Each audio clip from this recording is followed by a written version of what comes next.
এক সময় ছিল যখন ভারতের অর্থনীতির প্রাণকেন্দ্র ছিল পশ্চিমবঙ্গ। বন্দর ছিল, পাট শিল্প ছিল, ইঞ্জিনিয়ারিং কারখানা ছিল। দেশের বড় অংশের জিডিপি আসতো এই রাজ্য থেকেই।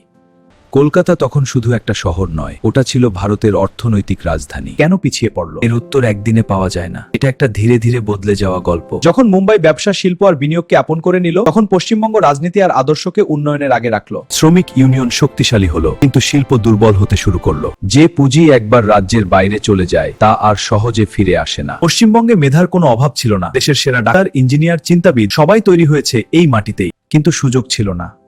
ফলে সেই মেধা চলে গেল মুম্বাই, ব্যাঙ্গালোর, বিদেশে। রাজ্য শুধু মানুষ হারাল না, হারাল ভবিষ্যৎ। অন্যদিকে মুম্বাই ধীরে ধীরে তৈরি করলো finance, cinema, stock market, global কোম্পানির কেন্দ্র। একটা শহর বুঝেছিল, যদি ব্যবসা আসে কাজ আসবে, আর কাজ এলে উন্নয়ন নিজেই আসবে। আজ অনেকেই বলে পশ্চিমবঙ্গ পিছিয়ে গেছে, কিন্তু সত্যিটা হলো পশ্চিমবঙ্গ গরিব নয়, পশ্চিমবঙ্গ তার সম্ভাবনাকে ব্যবহার করতে পারেনি। আজও এই রাজ্যের আছে বন্দর, ভৌগোলিক সুবিধা। যা দরকার তা হলো সঠিক সিদ্ধান্ত। ইতিহাস বলে কোনো রাজ্য চিরকাল পিছিয়ে থাকে না, যদি দৃষ্টিভঙ্গি বদলায় তাহলে আবার ঘুরে দাঁড়াতে। ইতিহাস বলে কোনো রাজ্য চিরকাল পিছিয়ে থাকে না, যদি দৃষ্টিভঙ্গ আবার ঘুরে দাঁড়াতে পারে। এই গল্প কোনো রাজ্যের বিরুদ্ধে নয়, এই গল্প একটা শিক্ষা।